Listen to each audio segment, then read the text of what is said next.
So I'm starting the process of finishing my Crash Zx4rr. There's only a few points that are just not bolt up and or unbolt and rebolt the fixed parts. One of them is I literally crushed the tip over crash sensor, which is kind of ironic. And when I did it, it destroyed the connector. I was lucky enough that I had a Kawasaki harness, wiring harness laying around, and I was able to just steal a new connector off to that. So I'm gonna take this one off, cut it off, trim this one here, strip the wire, solder a new one back on. The wire's trimmed and stripped, and I have my heat shrink tubing over them already because you can't put it over after. And I got my solder gun. Now they're all soldered together, nice and permanently.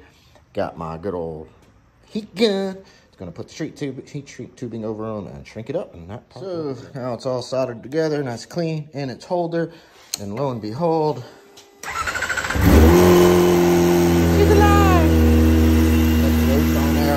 a little more than normal challenging thing is the handlebar.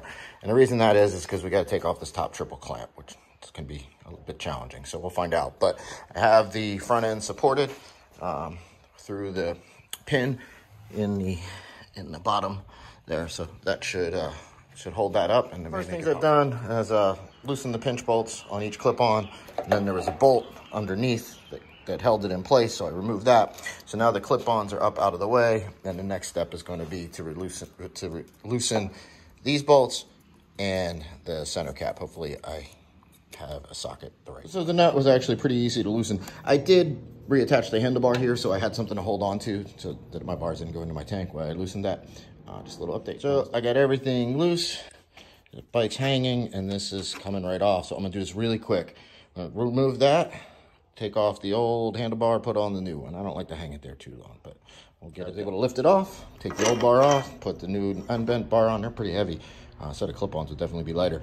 And now I'm gonna put the nut back on it and tighten that to torque spec. Go look in my service manual and tighten that down to torque spec. And then I was gonna do a switch off for the stuff for the handlebars, and I will at least be partially ready.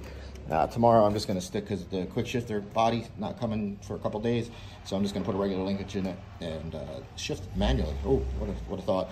And I'll be ready to do some dyno testing. Thanks for watching, and if you're still here, don't forget to hit the subscribe button. Thanks.